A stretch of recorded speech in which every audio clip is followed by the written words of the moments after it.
आज अपना टॉपिक है वायुमंडल की संरचना। तो वायुमंडल की संरचना के अंदर अपन सौर मंडल, समताप मंडल, ओजोन मंडल, मध्य मंडल, आयन मंडल और बहिर्मंडल के बारे में अध्ययन करेंगे। इनका विभाजन दो तरीके से है। एक रासायनिक संगठन के आधार पे वायुमंडल की परतों का विभाजन, एक पढ़ेंगे अपन तापमान के आधार पे और वायुदाब के आधार पे। रासायनिक संगठन के आधार पर वायुमंडल की परतों का वर्गीकरण। और दो प्रकार के वायुमंडल की परत पढ़ेंगे, सममंडल और विषम मंडल। सममंडल और विषम मंडल। रासायनिक संगठन के आधार पर वायुमंडल का विभाजन सममंडल और विषम मंडल दो भागों में विभाजित किया हुआ है। ये नई विभाजन की परिकल्पना है जो अंतर्राष्ट्रीय अंतरिक्ष विचार संघ के वैज्ञानिकों ने 1962 में, जिसमें मार्सेल निकोलेट का महत्वपूर्ण योगदान था। मार्सेल निकोलेट का महत्वपूर्ण योगदान था। इन्होंने नया विभाजन दिया वायुमंडल की संरचना का, सममंडल और विषम मंडल। सममंडल 0 से लेकर 80 किलोमीटर या 90 किलोमीटर की ऊंचाई तक सममंडल है और 80 से लेकर ऊपर 10,000 किलोमीटर तक विषम मंडल है। अब सममंडल किसे कहते हैं, विषम मंडल किसे कहते हैं? सममंडल जिस वायुमंडल की वो परत जिसमें गैसों का अनुपात समान पाया जाता है। अब नाइट्रोजन, ऑक्सीजन, CO2 ऑर्गन, इनका अनुपात है वो समान पाया जाता है, उसे सममंडल कहते हैं। यदि गैसों का अनुपात समान नहीं है तो उसे विषम मंडल कहते हैं। मतलब नीचे वाले भागों में सभी स्थानों पे इनका अनुपात समान होता है। तो गैसों का अनुपात समान है तो वो सममंडल, और यदि गैसों का अनुपात असमान है तो वो विषम मंडल कहलाता है। वायुमंडल की वो परत जिसके उप परतों की भौतिक और रासायनिक गुणों में विषमता होती है वो विषम मंडल, और भौतिक और रासायनिक गुणों में समानता होती है वो सममंडल। तो पहला विभाजन सममंडल और विषम मंडल के रूप में कि वायुमंडल की वो परत जिसमें गैसों का अनुपात समान पाया जाता है वो सममंडल, गैसों का अनुपात असमान पाया जाता है वो विषम मंडल। वायुमंडल की वो परत जिसमें कि उप परतों में की भौतिक और रासायनिक गुणों की विषमता है वो विषम मंडल। यदि उनमें विषमता नहीं है, समानता है, तो वो सममंडल कहलाता है। अब सममंडल के अंदर अपन तीन परतें पढ़ते हैं। सममंडल, सौरमंडल, सौरमंडल, समताप मंडल और मध्य मंडल। ये तीनों परतें किसमें आती है? सममंडल में। फिर विषम मंडल में अपन पढ़ते हैं आयन मंडल,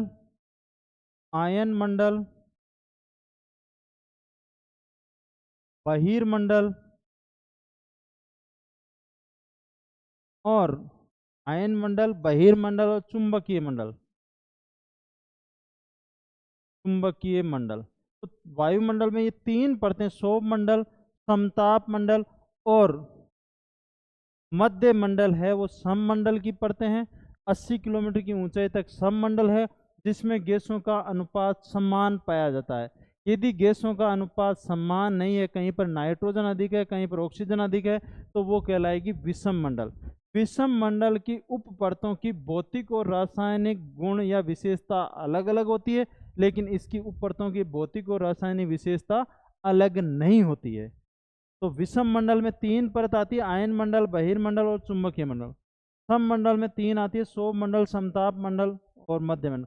अब इस प्रकार पूछा जाए कि वायुमंडल की कौन सी परत है जिसमें गैसों का अनुपात समान पाया जाता है, तो ऑप्शन आ जाए आयन मंडल, बहिर्मंडल, चुंबकीय मंडल और सममंडल।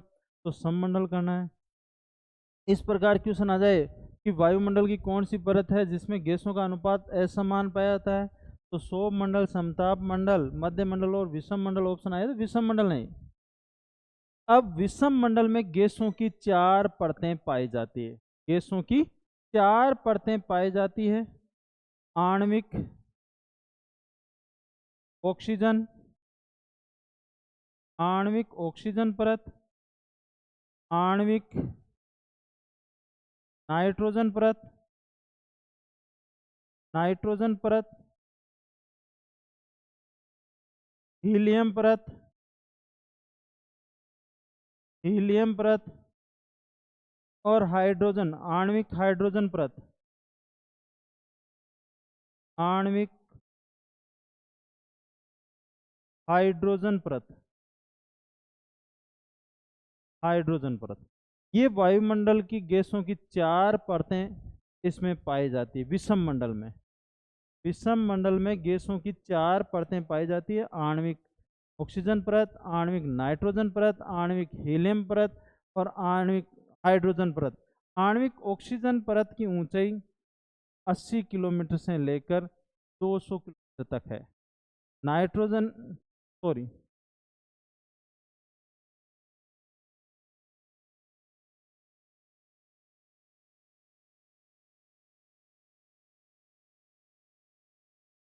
आणविक आणविक नाइट्रोजन परत, नाइट्रोजन परत 80 से लेकर 200 किलोमीटर तक है। फिर आणविक ऑक्सीजन परत, ऑक्सीजन परत 200 से लेकर 1100 किलोमीटर तक है। फिर हीलियम परत, परत 1100 से लेकर 3500 किलोमीटर तक है। फिर हाइड्रोजन परत, हाइड्रोजन परत है वो 3500 से लेकर 10,000 किलोमीटर तक है। तो सम मंडल और विषम मंडल में अपन बात कर रहे हैं, वापस बात करते हैं कि सम मंडल किसे कहते हैं? गैसों का अनुपात समान होता है, उसे सम मंडल कहते हैं। ऊंचाई 0 से 80 किलोमीटर तक होती है। इसमें शोभ मंडल, समताप मंडल और मध्य मंडल पड़ते हैं। फिर विषम मंडल जिसमें गैसों का अनुपात समान नहीं होता है, उसे विषम मंडल कहते हैं। या जिसकी उप परतों की भौतिक और रासायनिक विशेषता अलग अलग होती है, उसे विषम मंडल कहते हैं। 80 से 10,000 किलोमीटर तक है। इसमें आयन मंडल, बहिर्मंडल और चुंबकीय मंडल शामिल की जाती है। इसमें गैसों की 4 परतें पाई जाती है विषम मंडल में। उनमें आणविक नाइट्रोजन परत है, आणविक आणविक नाइट्रोजन परत 80 से 200 किलोमीटर है। आणविक ऑक्सीजन परत 200 से 1100 मीटर है, सॉरी, आणविक नाइट्रोजन परत 80 से 200 किलोमीटर है। आणविक ऑक्सीजन परत 200 से 1100 किलोमीटर है। और हीलियम परत 1100 से 3500 किलोमीटर की ऊंचाई तक है। और हाइड्रोजन परत है वो 3500 से 10,000 किलोमीटर की ऊंचाई तक पाई जाती है। फिर अपन आगे बढ़ते हैं। तापमान के आधार पे, तापमान के आधार पर वायुमंडल की परतों का वर्गीकरण। तापमान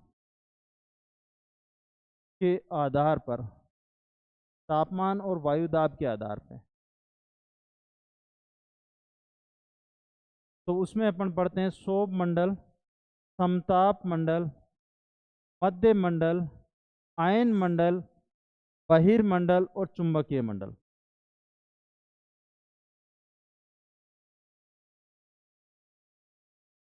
यदि देखा जाए सबसे नीचे जो परत पाई जाती है उसे शोभ मंडल कहते हैं, शोभ मंडल। फिर शोभ मंडल के ऊपर जो परत पाई जाती है उसे कहते हैं समताप मंडल। 50 किलोमीटर की ऊंचाई तक समताप मंडल है। और समताप मंडल के ऊपरी भाग को ही ओजोन मंडल कहते हैं। समताप मंडल के ऊपरी भाग को ही ओजोन मंडल कहते हैं। और ओजोन मंडल के ऊपर है 80 किलोमीटर की ऊंचाई तक मध्य मंडल, मध्य मंडल। फिर 80 से लेकर आगे 640 किलोमीटर तक,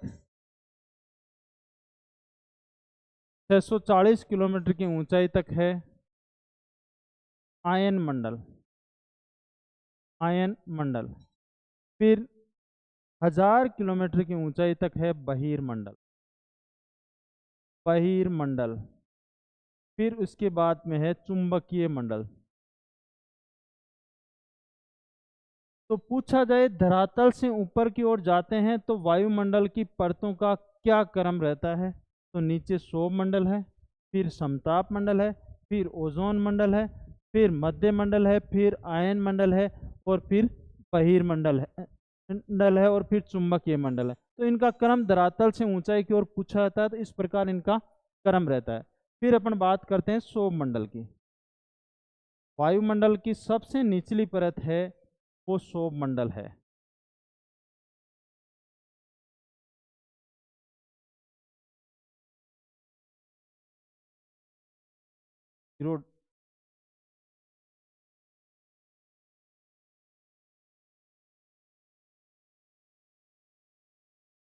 यदि बात की जाए क्षोभ मंडल की, क्षोभ मंडल, तो क्षोभ मंडल है उसकी ऊंचाई विषुवत रेखा पर ज़्यादा है, ध्रुवों पर उसकी ऊंचाई कम है। क्षोभ मंडल की ऊंचाई विषुवत रेखा पर ज़्यादा है, ध्रुवों पर कम है। विषुवत रेखा पर 18 किलोमीटर है और ध्रुवों पर इसकी ऊंचाई 8 किलोमीटर है। मतलब औसत ऊंचाई इसकी कितनी है, 8 + 18 = 26/2। तो औसत ऊंचाई इसकी 13 किलोमीटर है।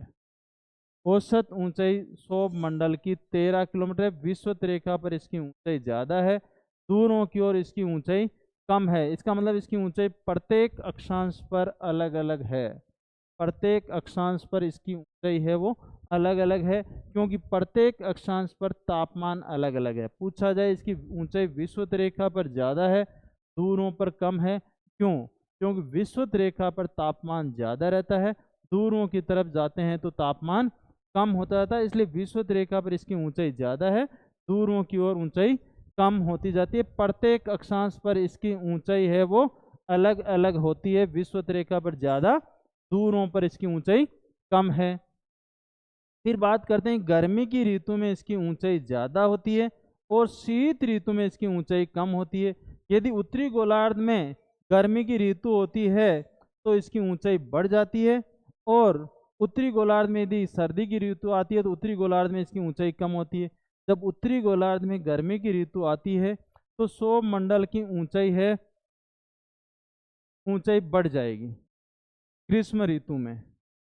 और शीत ऋतु में, शीत ऋतु में इसकी ऊंचाई है वो कम हो जाएगी। शीत ऋतु में क्षोभ मंडल की ऊंचाई कम होती है, ग्रीष्म ऋतु में इसकी ऊंचाई ज़्यादा होती है। जब उत्तरी गोलार्ध में ग्रीष्म ऋतु होती है तो दक्षिणी गोलार्ध में उस समय शीत ऋतु होती है। इसका मतलब उत्तरी गोलार्ध में जब क्षोभ मंडल की ऊंचाई बढ़ेगी तब दक्षिणी गोलार्ध में इसकी ऊंचाई कम होगी। जब दक्षिणी गोलार्ध में इसकी ऊंचाई बढ़ेगी तो उत्तरी गोलार्ध में कम होगी। क्षोभ मंडल है, क्षोभ मंडल का नामांकन टिज़रैन डी बोर्ट ने किया था। टिज़रैन डी बोर्ट, टिज़रैन डी बोर्ट ने इसका क्षोभ मंडल नाम दिया था, लेकिन खोज इसकी किसने की थी? मोलेस-नोप ने। मोलेस-नोप ने इसकी खोज की थी क्षोभ मंडल की। क्षोभ मंडल की खोज मोलेस-नोप ने की थी, नामांकन इसका टिज़रैन डी बोर्ट ने किया था। फिर क्षोभ मंडल में अपन बात करते हैं कि ऊंचाई पर जाते हैं तो इसमें तापमान कम होता है सामान्य ताप पतन दर से। सामान्य ताप पतन दर, सामान्य ताप पतन दर से कम होता है। 165 मीटर की ऊंचाई पर 1 डिग्री सेंटीग्रेड तापमान कम होता है। यदि ऊंचाई पर जाते हैं तो तापमान कम होता है। हर 165 मीटर की ऊंचाई पर 1 डिग्री सेंटीग्रेड तापमान कम होता है। इसे सामान्य ताप पतन दर कहते हैं। अपन आगे पढ़ेंगे कि क्षोभ मंडल में ही इस दर से तापमान कम होता है, इसके आगे समताप मंडल में इस दर से तापमान कम नहीं होगा।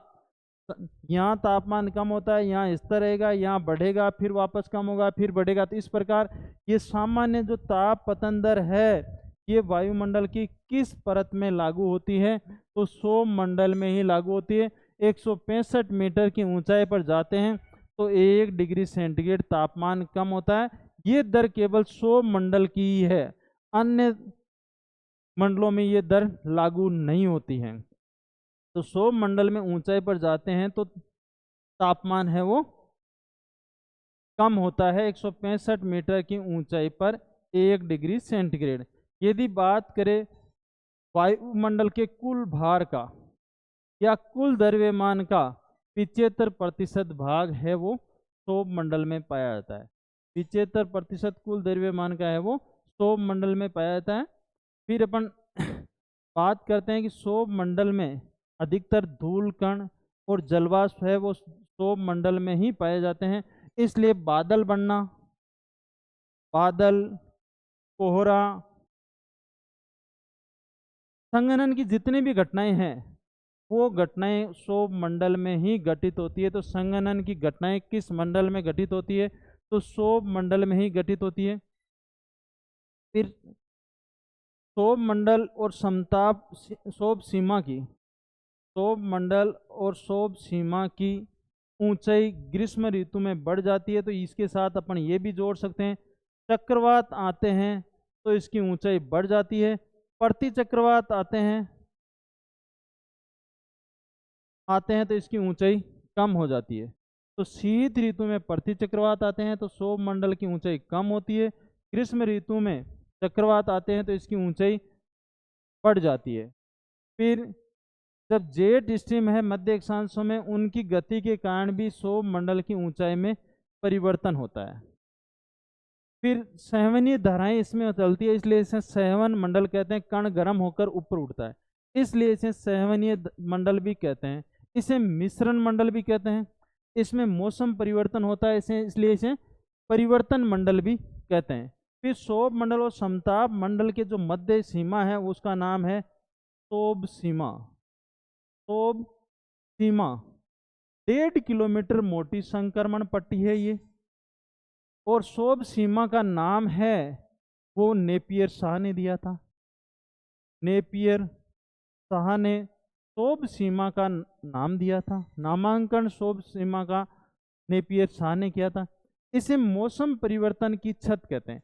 इसके ऊपर मौसम परिवर्तन नहीं होते हैं, यहाँ तक मौसम परिवर्तन रहते हैं, इसके ऊपर मौसम परिवर्तन नहीं होते हैं। तो मौसम परिवर्तन की छत किसे कहते हैं? मौसम परिवर्तन की छत क्षोभ सीमा को कहते हैं। इसके नीचे मौसम परिवर्तन होता है इसलिए इसे परिवर्तन क्षोभ मंडल को परिवर्तन मंडल भी कहते हैं। संवहनीय धाराओं का यहाँ अंत हो जाता है क्षोभ सीमा में आके, संवहनीय धाराओं का यहाँ अंत हो जाता है। फिर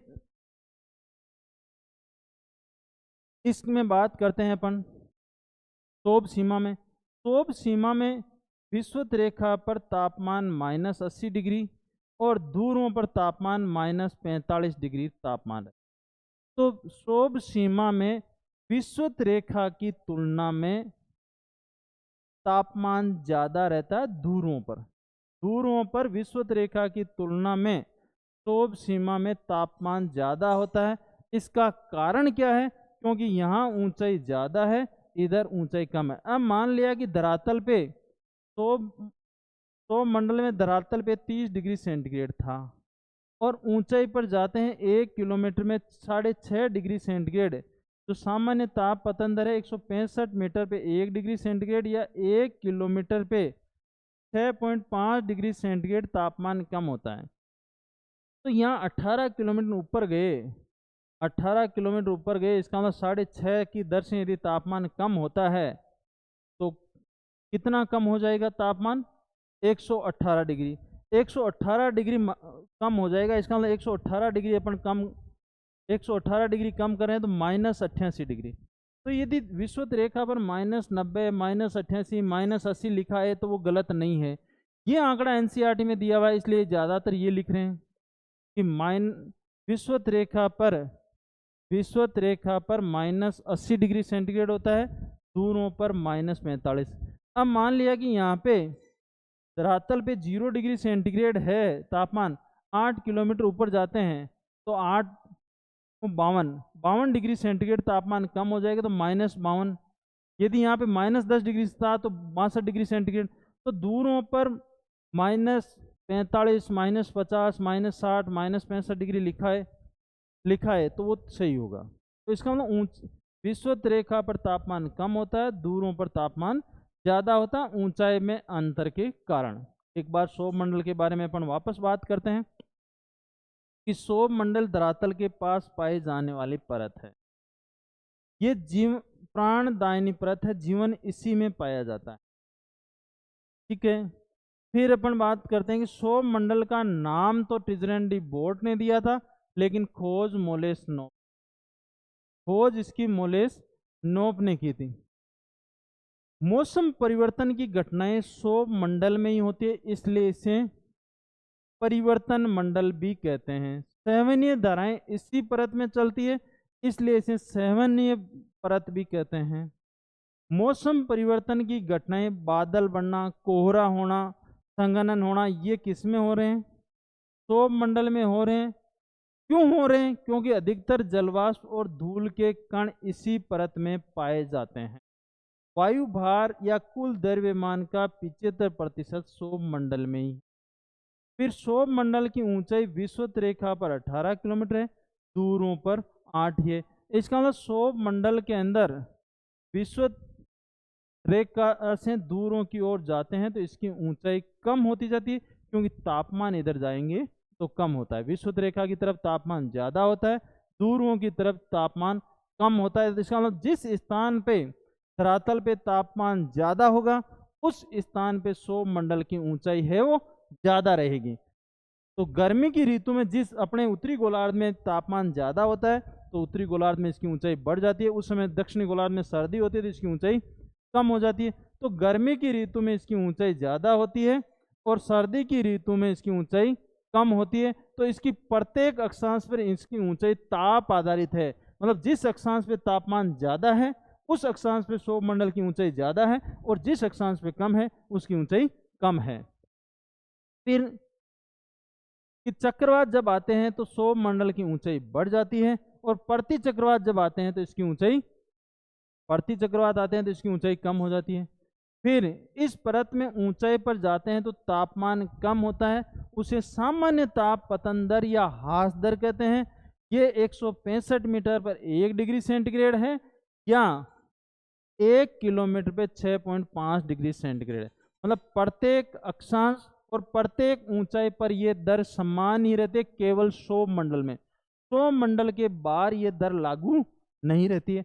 अब ऊंचाई पर जाते हैं तो तापमान कम होता है, लेकिन कई ऐसी विशेष परिस्थितियां आती है जिसको अपन अगले टॉपिक में पढ़ेंगे, जिनमें ऊंचाई पर जाते हैं तो तापमान बढ़ जाता है, और उसे तापमान की प्रतिलोमनता कहते हैं। तो तापमान की प्रतिलोमनता की उत्पत्ति या बढ़ना किस परत में होता है? सौर मंडल में। तो तापमान की प्रतिलोमनता किस परत में बढ़ती है? तो सौर मंडल में बढ़ती है। फिर सौर मंडल और समताप मंडल के मध्य जो संक्रमण पेटी है उसे सौर सीमा कहते हैं, उसकी खोज नेपियर शाह ने की थी। इसे यहाँ तक आते आते संवहनीय तरंगों का अंत हो जाता है, इसलिए इसे संवहनीय मंडल कहते हैं। इसे मौसम परिवर्तन की छत कहते हैं, मौसम परिवर्तन की इसे छत कहते हैं, इसे मौसम परिवर्तन की छत भी कहते हैं। इसके ऊपर मौसम परिवर्तन नहीं होता है। फिर इसमें सौर सीमा में विषुवत रेखा पर तापमान कम होता है और दूरों पर तापमान ज़्यादा होता है, क्योंकि सौर सीमा की ऊंचाई विषुवत रेखा पर ज़्यादा है और दूरों पर कम है। जब जेट स्ट्रीम चलती है तब भी इसकी कभी कभी ऊंचाई में अंतर आ जाता है। अब सौर मंडल के आगे अपन पढ़ते हैं समताप मंडल।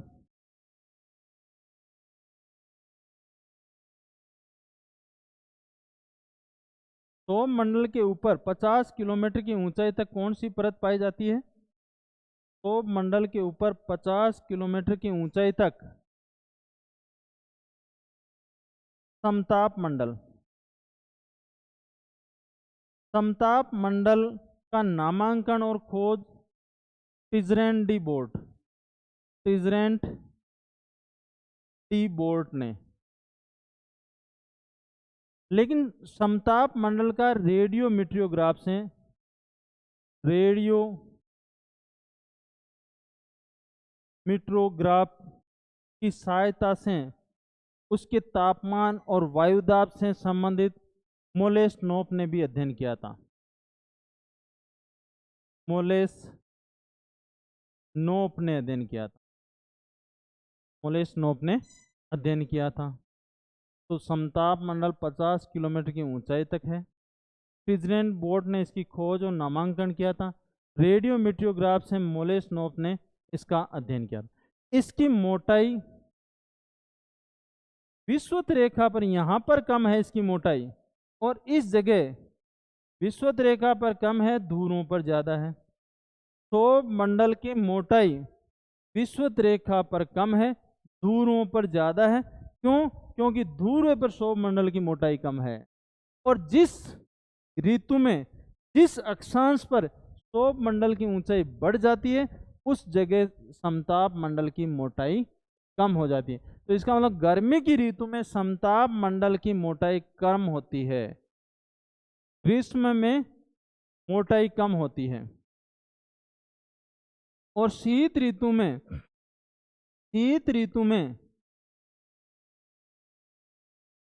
ग्रीष्म ऋतु में इसकी मोटाई कम हो जाएगी, और शीत ऋतु में समताप मंडल की मोटाई बढ़ेगी, क्योंकि शीत ऋतु में समताप क्षोभ मंडल है उसकी मोटाई कम हो जाएगी। तो समताप मंडल की ऊपरी सीमा तो निश्चित है 50 किलोमीटर, लेकिन नीचे वाली सीमा ऊपर नीचे होने के कारण क्षोभ मंडल की मोटाई कभी कम होती है कभी ज़्यादा होती है। तो क्षोभ मंडल की ओर मोटाई विषुवत रेखा पर कम होती है, दूरों पर ज़्यादा होती है। शीत ऋतु में इसकी मोटाई ज़्यादा रहती है, ग्रीष्म ऋतु में कम रहती है। इसका रेडियोमीट्रियोग्राफ के आधार पर अध्ययन मोलेस्नोप ने इसके वायुमंडल तापमान के बारे में अध्ययन किया था।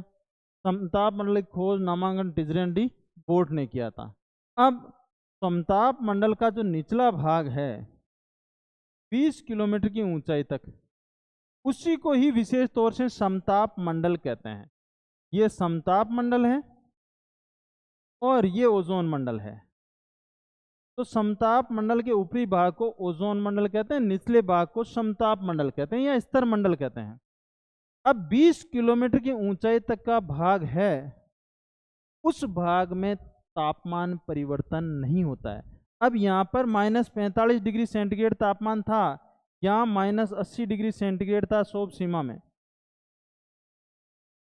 तो यहाँ से आप -45, -45, -45, -45, यदि यहाँ 70 था तो -70, -70, -70, यहाँ 80 था तो -80, -80, -80। इसका मतलब इससे 20 किलोमीटर की ऊंचाई तक जितना तापमान क्षोभ सीमा में होता है उतना ही तापमान 20 किलोमीटर की ऊंचाई तक पाया जाता है। तो यहाँ पे ऊंचाई पर जाने पर तापमान परिवर्तन नहीं होता है। यहाँ ऊंचाई पर जा रहे थे तापमान कम हो रहा था, यहाँ तापमान देखो इस तरह आ गया, यहाँ तक तापमान नहीं बढ़ेगा। जहाँ -45 है उसके ऊपर -45, जहाँ 50 है वहाँ 50 है। तो यहाँ पर समताप रेखाएं लंबवत पाई जाती है। समताप रेखाएं लंबवत किस परत में पाई जाती है? लंबवत, समताप मंडल के निचले भाग में 20 किलोमीटर की ऊंचाई तक। यहाँ पर तापमान स्थिर रहता है, मौसम परिवर्तन नहीं होता है, इसलिए वायुयान उड़ान के लिए सबसे उपयुक्त परत कौन सी मानी जाती है? समताप मंडल ही मानी जाती है। मौसम परिवर्तन नहीं होते हैं, इसलिए वायुयान उड़ान के लिए सबसे उपयुक्त परत समताप मंडली है। इसमें बादल नहीं बनते हैं, लेकिन कभी कभी मुक्ता मेघ बन जाते हैं। मदर ऑफ पर्ल, मुक्ता मेघ। मुक्ता मेघ वायुमंडल की किस परत में पाए जाते हैं? तो समताप मंडल में पाए जाते हैं। उनका निर्माण क्षोभ सीमा में होता है, लेकिन पाए कहाँ जाते हैं? समताप मंडल में पाए जाते हैं। तो मुक्ता मेघों की जननी क्षोभ मंडल है, लेकिन पाए समताप मंडल में जाते हैं। फिर समताप मंडल के ऊपरी भाग में तापमान वापस बढ़ना स्टार्ट हो जाता है। प्रति 1 किलोमीटर पर 5 डिग्री सेंटीग्रेड तापमान बढ़ जाता है। उसका कारण है ओजोन गैस। ओजोन गैस सूर्य से आने वाली पराबैंगनी किरणों को अवशोषित करती है, इसलिए इसे पृथ्वी का रक्षा कवच कहते हैं। रक्षा कवच किस परत को कहते हैं? ओजोन मंडल। ये सूर्य से आने वाली पराबैंगनी किरणों को अवशोषित करती है, इसलिए इसे पृथ्वी का रक्षा कवच कहते हैं। यदि ये गैस नहीं होती तो सूर्य से आने वाली पराबैंगनी किरणें धरातल तक आती, धरातल तक आती तो धरातल का तापमान बढ़ जाता, धरातल का तापमान बढ़ जाता, धरातल का है वो तापमान बढ़ जाता। धरातल पे चर्म संबंधी रोग, कैंसर संबंधी रोग, आंखों से संबंधित रोग बढ़ जाते। तो ये पृथ्वी का रक्षा कवच कहलाती है। ओजोन गैस का निर्माण ऑक्सीजन से ही होता है। ओजोन गैस का निर्माण ऑक्सीजन से ही होता है। किस भाग में होता है? विषुवत के भागों में 30 से 60 किलोमीटर की ऊंचाई पर, 30 से 60 किलोमीटर की ऊंचाई पर उष्णकटिबंध या विषुवत के भागों में सूर्य से आने वाली किरणें हैं, वो ऑक्सीजन के अणु को तोड़ देती है। अब ये एक अणु इसके साथ मिल जाता है, एक इसके साथ चला जाता है, तो O3 का निर्माण हो जाता है, ओजोन का निर्माण होता है। तो ओजोन गैस का निर्माण ऑक्सीजन से होता है और विघटन होने के बाद में ही ये ऑक्सीजन में बदल जाती है। तो ओजोन का गैस का निर्माण विषुवत के या उष्णकटिबंधीय भाग में सूर्य की पराबैंगनी किरणों के द्वारा होता है, और इसका विघटन ज्यादातर ध्रुवीय भागों में होता है। और विघटन करने वाली गैस CFC है, क्लोरोफ्लोरोकार्बन है। ये ग्रीष्म ऋतु में, बसंत ऋतु में ध्रुवीय भागों में ओजोन गैस का विनाश करती है। तो CFC किससे वायुमंडल में पहुंचती है? CFC पहुंचती है रेफ्रिजरेटर से, एयर कंडीशनर से, जेट विमानों से, फसलों में तो दवाई छिड़काव करते हैं, उनसे ये वायुमंडल में पहुंचती है। तो उसके कारण क्या हो रहा है? वायुमंडल में पहुंचती है, ये सर्दी की ऋतु में पृथ्वी के वायु सर्कल के कारण दूसरे भागों में जाके जमा हो जाती है। जब वहाँ ग्रीष्म ऋतु आती है, बर्फ पिघलती है, तब ये संवहनी क्रियाओं के ऊपर जाती है और वहाँ पे ये हाइड्रोक्लोरिक एसिड का निर्माण करती है। और हाइड्रोक्लोरिक एसिड है वो किसका? ओजोन का, को वापस किस में परिवर्तित कर देती है? ऑक्सीजन में परिवर्तित कर देती है। तो ओजोन गैस है, उसकी मात्रा में काफ़ी समय से कमी आ रही है, और उसका कमी का कारण है ये क्लोरोफ्लोरोकार्बन। और ये फोरमन नामक विद्वान ब्रिटिश दल था, फोरमन नामक विद्वान के नेतृत्व में एक ब्रिटिश दल गया था। फोरमन नामक विद्वान के नेतृत्व में ब्रिटिश दल गया था 1985 में अंटार्कटिका। उन्होंने सर्वप्रथम अध्ययन में पाया कि अंटार्कटिका महाद्वीप पर है ओजोन गैस की मोटाई में कमी हो रही है। मतलब ओजोन में छिद्र आ रहा है, तो पूछा जाए ओजोन परत में छिद्र कहाँ हो रहा है? अंटार्कटिका महाद्वीप। सर्वप्रथम फोरमन नामक विद्वान ने 1985 में पता लगाया, और फिर 1985 में वियना सम्मेलन हुआ था ओजोन को बचाने से संबंधित। फिर 1987 में 16 सितंबर 1987 को मॉन्ट्रियल प्रोटोकॉल कनाडा में हुआ था, इसलिए 16 सितंबर को ओजोन दिवस भी मनाते हैं। 16 सितंबर को ओजोन दिवस भी मनाते हैं। फिर ऊंचाई पर जाते हैं तो ओजोन मंडल और मध्य मंडल के मध्य जो संक्रमण क्षेत्र है उसे समताप सीमा कहते हैं। समताप सीमा ये 1.5 किलोमीटर मोटी परत है, और इस परत का औसत तापमान कितना है? 0 डिग्री सेंटीग्रेड या 32 फ़ारेनहाइट।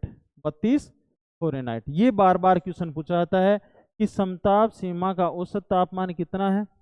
0 डिग्री सेंटीग्रेड या 32 फ़ारेनहाइट होता है। वापस अपन समताप मंडल के बारे में देखते हैं कि क्षोभ मंडल के ऊपरी भाग में जो परत है वो समताप मंडल है। 50 किलोमीटर की ऊंचाई तक इसकी ऊंचाई मानते हैं।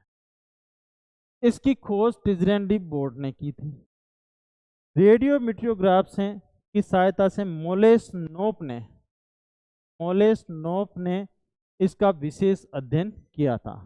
फिर समताप मंडल 50 किलोमीटर, लेकिन विशेष तौर से ज़्यादातर वैज्ञानिक 20 किलोमीटर की ऊंचाई तक मानते हैं, और 20 किलोमीटर की ऊंचाई तक मानते हैं। कभी कभी सौर मंडल है ज़्यादा संवहनीय क्रिया होने तक यहाँ तक पहुँच जाती है। तो ये भी एग्जाम में पूछा गया है कि समताप मंडल ग्रीष्म ऋतु में कभी कभी कहाँ पर लुप्त हो जाती है? विषुवत रेखा पर ये लुप्त हो जाती है समताप मंडल। फिर इस भाग में तापमान क्या होता है? समान रहता है। कितने? यहाँ पर अपन देख रहे थे कि तापमान कम हो रहा था, यहाँ वापस स्थिर है, और यहाँ पर वापस बढ़ना स्टार्ट हो गया प्रत्येक 1 किलोमीटर 5 डिग्री सेंटीग्रेड। तो इस भाग में तापमान स्थिर रहता है, इसलिए समताप रेखाएं लंबवत पाई जाती है। यहाँ -45 है, तो इसके ऊपर जहाँ 20 किलोमीटर तक अपन जाएंगे -45 ही रहेगा, इसलिए यहाँ पे समताप रेखाएं लंबवत पाई जाती है।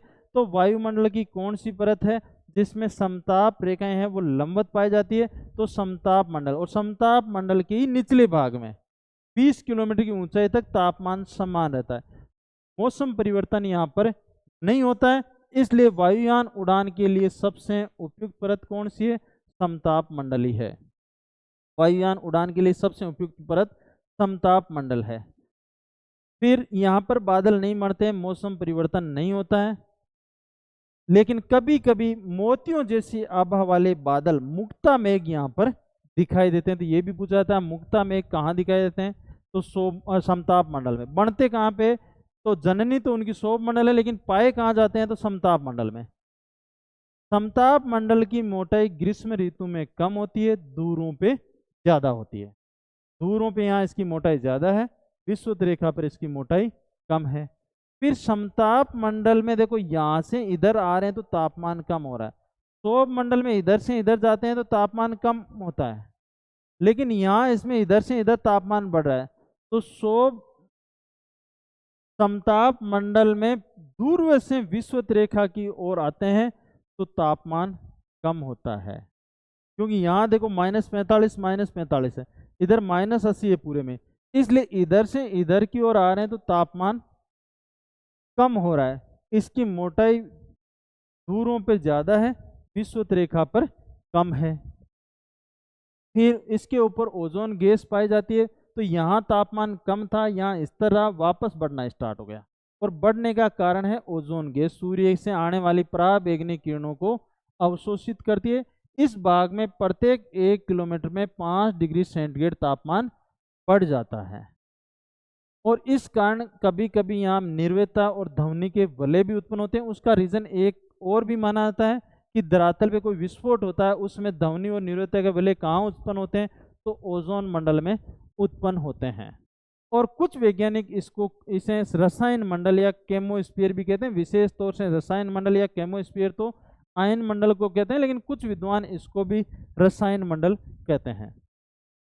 फिर ओजोन परत को पृथ्वी का रक्षा कवच कहते हैं। क्यों? क्योंकि ये सूर्य से आने वाली पराबैंगनी किरणों को अवशोषित करती है, फिल्टर का कार्य करती है। यदि ये परत नहीं होती तो सूर्य की पराबैंगनी किरणें धरातल तक ज़्यादा आती, धरातल का तापमान ज़्यादा रहता, चर्म संबंधी रोग, आंखों के मोतियाबिंद संबंधी रोग वो बढ़ते।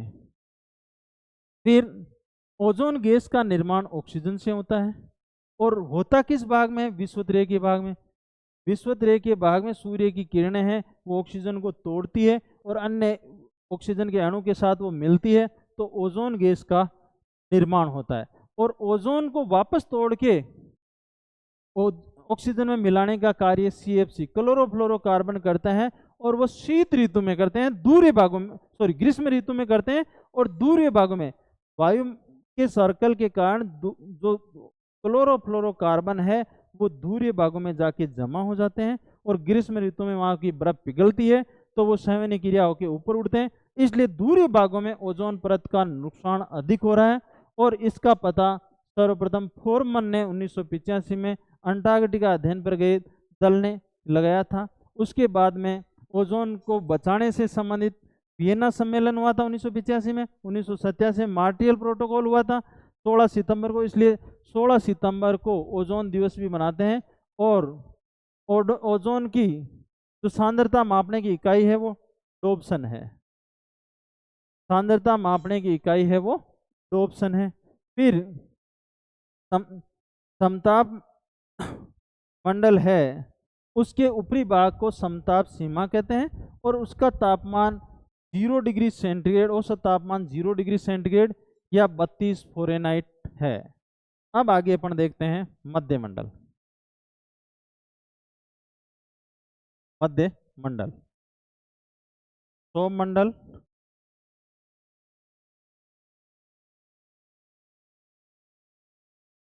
सौमंडल, समताप मंडल, ओजोन मंडल।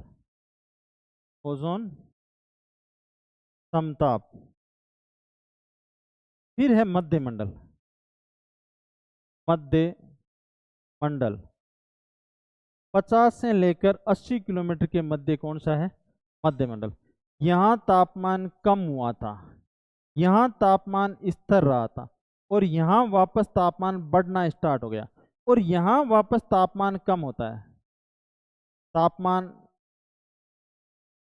कम हुआ, स्थिर रहा तापमान,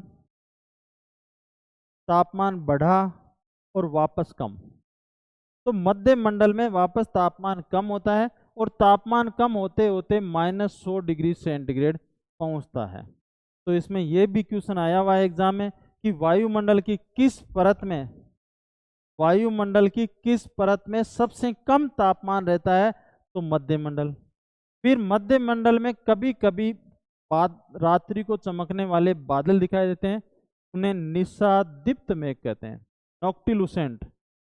निशादीप्त बादल, नॉक्टिलुसेंट बादल, रात्रि को चमकने वाले बादल दिखाई देते हैं मध्य मंडल में।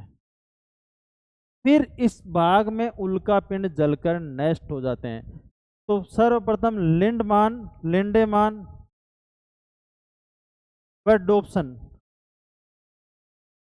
नामक विद्वानों ने पता लगाया कि उल्का पिंड 80 से 50 किलोमीटर की ऊंचाई पर जलकर नष्ट हो जाते हैं। कुछ जो है वो धरातल तक भी पहुंच लेते हैं, लेकिन ज्यादातर उल्का पिंड इसी भाग में जलकर नष्ट होते हैं। तो पूछा जाए उल्का पिंड कहाँ पर जलकर नष्ट हो जाते हैं?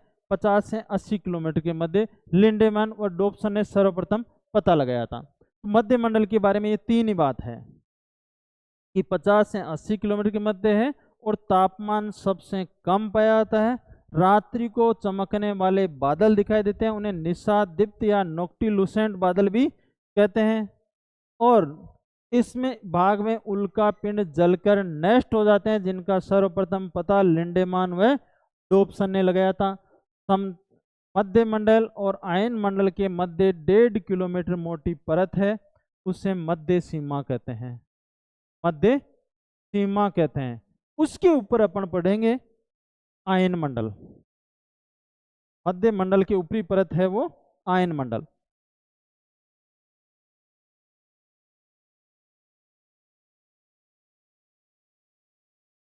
सौम मंडल, समताप मंडल, ओजोन मंडल, मध्य मंडल और ये है आयन मंडल।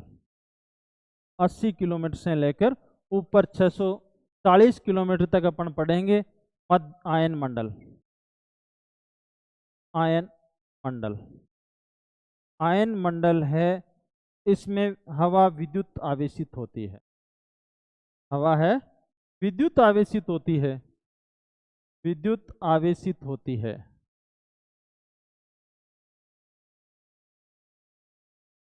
विद्युत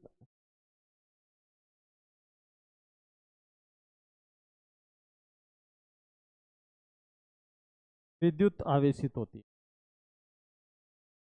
आवेशित, इसलिए उनमें चमक उत्पन्न होती है। हवा विद्युत आवेशित होती है, इसलिए उसमें चमक उत्पन्न होती है। इसलिए उत्तरी ध्रुव ज्योति प्रकाश और दक्षिणी ध्रुव ज्योति प्रकाश, तो ज्योति प्रकाश के दर्शन किस परत में होते हैं? आयन मंडल में होते हैं। ज्योति प्रकाश के दर्शन आयन मंडल में होते हैं। उत्तरी ध्रुवीय ज्योति प्रकाश को अरोरा बोरिलियस कहा जाता है, अरोरा बोरिलियस, और दक्षिण को अरोरा ऑस्ट्रेलियस, ऑस्ट्रेलियस।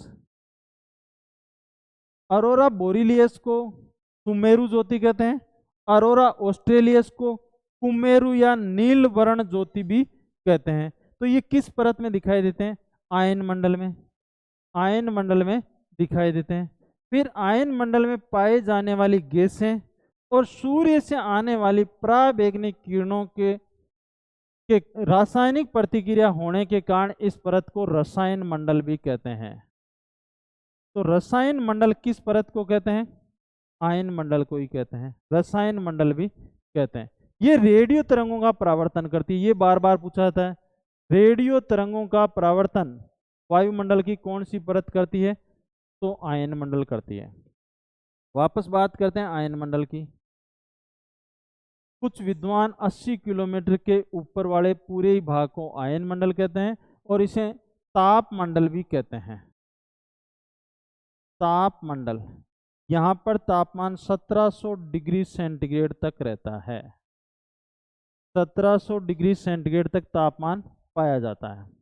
तो आयन मंडल को ताप मंडल भी कहते हैं। 1700 डिग्री सेंटीग्रेड तक तापमान पाया जाता है। इसमें हवा विद्युत आवेशित होती है, उससे चमक उत्पन्न होती है, इसलिए उत्तरी ध्रुवीय ज्योति प्रकाश, दक्षिणी ध्रुवीय ज्योति प्रकाश के दर्शन भी होते हैं। उत्तरी ध्रुवीय ज्योति प्रकाश को अरोरा बोरिलियस या सुमेरु ज्योति, और दक्षिणी ध्रुवीय ज्योति प्रकाश को अरोरा ऑस्ट्रेलियस या नीलवर्ण और कुमेरु ज्योति भी कहते हैं। फिर यहाँ पर पाए जाने वाली गैसों और सूर्य से आने वाली किरणों के मध्य रासायनिक अभिक्रिया होती है, इसलिए इसे रसायन मंडल भी कहते हैं। फिर इसमें अलग अलग अपन परतें पढ़ेंगे, उनकी भौतिक और रासायनिक विशेषता अलग अलग होती है। तो ये भी पूछा जाता है वायुमंडल की कौन सी परत है जिसकी उप परतों की भौतिक एवं रासायनिक विशेषता अलग अलग होती है? तो वो कौन सी है? आयन मंडल। अब आयन मंडल में अपन 4 उप परतें पढ़ते हैं, डी, ई, E1 और E2 और एक विशिष्ट ई, फिर F1 और F2 और फिर पढ़ेंगे शीत परत। तो ये आयन मंडल की उप परतें हैं, इनकी भौतिक एवं रासायनिक विशेषता है वो अलग अलग होती है। अब इनमें क्वेश्चन आता है कि रेडियो की दीर्घ तरंगों का परावर्तन, रेडियो की दीर्घ तरंगों का परावर्तन है डी, मध्य तरंगों का परावर्तन ई परत करते, और लघु तरंगों का परावर्तन एफ। ये क्वेश्चन मैं जिस फर्स्ट ग्रेड में लगा था उसमें पूछा था कि रेडियो की लघु तरंगों का परावर्तन आयन मंडल की कौन सी परत करती है? तो एफ। तो दीर्घ तरंगों का डी, मध्यम तरंगों का ई, और लघु तरंगों का परावर्तन है वो एफ परत करती है। डी परत के बारे में बात करते हैं। ये रेडियो की दीर्घ तरंगों का परावर्तन करती है और 80 से 96 किलोमीटर की ऊंचाई तक पाई जाती है। 80 से 96 किलोमीटर की ऊंचाई तक ये पाई जाती है और रात्रि को ये लुप्त हो जाती है। फिर अपन बात करते हैं ई परत। ये 96 से 144 किलोमीटर की ऊंचाई तक पाई जाती है और इसका निर्माण, इसे कैनेली हेविसाइड परत भी कहते हैं, कैनेली हेविसाइड परत भी कहते हैं। हेविसाइड परत किस परत को कहते हैं? ई परत को कहते हैं। ई परत नहीं दिया हुआ तो कैनेली हेविसाइड आयन मंडल को कहते हैं, और ये रेडियो की मध्यम तरंगों का परावर्तन करती है। ई परत का निर्माण नाइट्रोजन व ऑक्सीजन जन के परमाणु से कौन सी परत? ई परत। और ऑक्सीजन, केवल ऑक्सीजन अपन बात करेंगे, ऑक्सीजन बात करेंगे, ऑक्सीजन बात करेंगे अपन तब है E2, और नाइट्रोजन गैस की बात करेंगे तब है जी परत, जी परत। तो वायुमंडल की, आयन मंडल की कौन सी परत है जो नाइट्रोजन व ऑक्सीजन के परमाणु और सूर्य से आने वाली पराबैंगनी किरणों के प्रतिक्रिया स्वरूप बनती है तो ई। ऑक्सीजन के अणु और सूर्य से आने वाली पराबैंगनी किरणों के प्रतिक्रिया स्वरूप E2 और नाइट्रोजन के अणु और सूर्य से आने वाली पराबैंगनी किरणों के प्रतिक्रिया स्वरूप जी परत का निर्माण होता है। फिर आगे अपन बात करते हैं कि ई परत है वो लघु तरंगों का परावर्तन करती है, इसे केनेली हेविसाइड परत भी कहते हैं। ये दिन में दो भागों में E1 और E2। E1 का निर्माण नाइट्रोजन व ऑक्सीजन के अणु और सूर्य से आने वाली पराबैंगनी किरणों की प्रतिक्रिया स्वरूप होता है, और E2 का ऑक्सीजन के अणु और सूर्य से आने वाली पराबैंगनी किरणों के प्रतिक्रिया स्वरूप E2 का निर्माण होता है। और विशिष्ट ई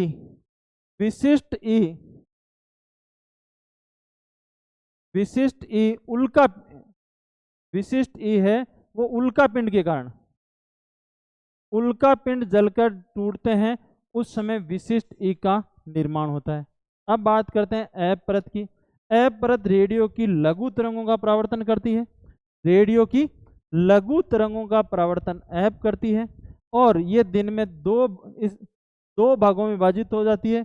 एफ परत को एफ लिटन परत भी कहते हैं, एफ लिटन परत भी एफ परत को कहते हैं। ये दिन में दो भागों में विभाजित होती है, F1 और F2। F2 का सौर धब्बों से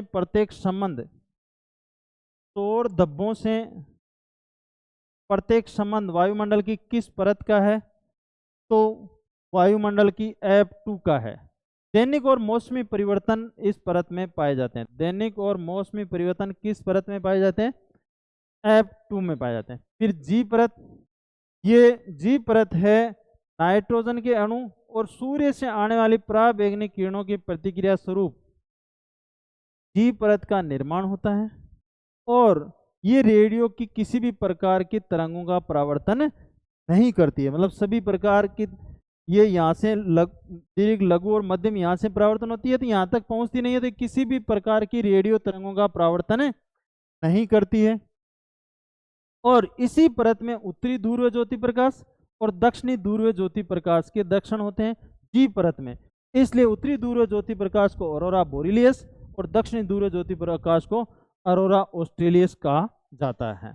एक बार अपन वापस आयन मंडल की बात कर लेते हैं कि आयन मंडल 80 किलोमीटर से लेकर 640 किलोमीटर तक है, जिनमें 80 से 96 तक डी परत, 96 से 144 तक ई परत, 144 से 360 तक एफ परत और 360 से 640 तक जी परत होती है।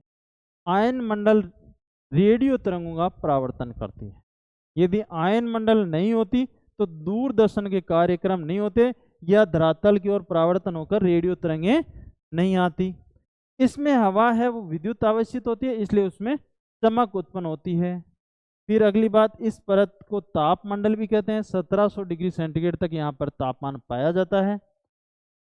फिर इसमें आयन मंडल में जो पाई जाने वाली गैसें हैं और सूर्य से आने वाली पराबैंगनी किरणें हैं, उनके प्रतिक्रिया स्वरूप भी कुछ उप परतों का निर्माण होता है और रासायनिक अभिक्रिया होती है, इसलिए इसे रसायन मंडल भी कहते हैं। तो वायुमंडल की कौन सी परत है जिसमें पाई जाने वाली गैसें और सूर्य से आने वाली पराबैंगनी किरणों के प्रतिक्रिया स्वरूप कुछ उप परतों का निर्माण होता है या रासायनिक अभिक्रिया होती है, इसलिए उसे रसायन मंडल कहते हैं, तो आयन मंडल को। फिर ये रेडियो तरंगों का परावर्तन भी करती है। फिर अपन इसकी 4 उप परतें पढ़ते हैं, तो इसलिए ये भी देते हैं कि वायुमंडल की कौन सी परत है जिसकी उप परतों में की भौतिक एवं रासायनिक विशेषता अलग अलग होती है, तो वो आयन मंडल। आयन मंडल में डी परत है, रेडियो की दीर्घ तरंगों का परावर्तन करती है, 80 से 96 किलोमीटर तक है, दिन में रहती है, रात्रि में लुप्त हो जाती है। 96 से 144 तक ई परत होती है, दिन में ये दो भागों में E1 और E2।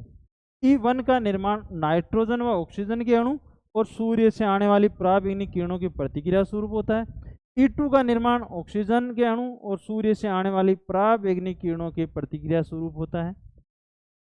ई परत को केनेली हेविसाइड परत भी कहते हैं। और विशिष्ट ई है वो वायुमंडल में उल्का पिंड जब टूट कर आते हैं उनके कारण विशेष स्थान पे विशिष्ट ई का निर्माण होता है। एफ परत को एफ लिटन परत भी कहते हैं। रेडियो की लघु तरंगों का परावर्तन करती है। रेडियो की लघु तरंगों का परावर्तन एफ करती है। और F2 का सौर धब्बों से प्रत्येक संबंध है और दैनिक और मौसमी परिवर्तन एफ परत के कारण ही पाए जाते हैं। जी परत है, नाइट्रोजन के अणु और सूर्य से आने वाली पराबैंगनी किरणों की प्रतिक्रिया स्वरूप जी परत की उत्पत्ति होती है। ये रेडियो की किसी भी प्रकार की तरंगों का परावर्तन नहीं होती है और इसी में ध्रुवीय ज्योति प्रकाश दिखाई देते हैं।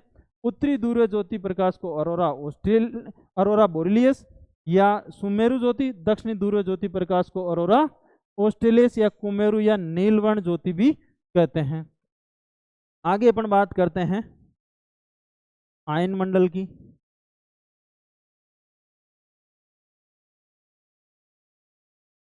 1640 किलोमीटर से 1000 किलोमीटर के मध्य जो परत है वो है बहिर्मंडल। बहिर्मंडल को आयतन मंडल भी कहते हैं। आयतन मंडल भी कहते हैं। बहिर्मंडल को आयतन मंडल भी कहते हैं। इसमें तापमान 5558 डिग्री से 68 डिग्री सेंटीग्रेड तक पाया जाता है, लेकिन ये धरातली तापमान से बिल्कुल भिन्न होता है। धरातली इसमें अंतरिक्ष यात्री यदि हाथ बाहर निकालता है तो उसमें जलन महसूस नहीं होती है, क्योंकि यहाँ पर वायु का दाब है बहुत ही कम होता है। बहिर्मंडल में जाते जाते पदार्थ है, कण है, वो गुरुत्वाकर्षण शक्ति से मुक्त हो जाते हैं। गुरुत्वाकर्षण शक्ति से वो पदार्थ कण मुक्त हो जाते हैं और इसमें हीलियम और हाइड्रोजन के अणु शून्य में विसरित होते रहते हैं। शून्य में विसरित होते रहते हैं। इसका लेमन स्पेट्जर ने विशेष अध्ययन किया था। लेहमन स्पेट्जर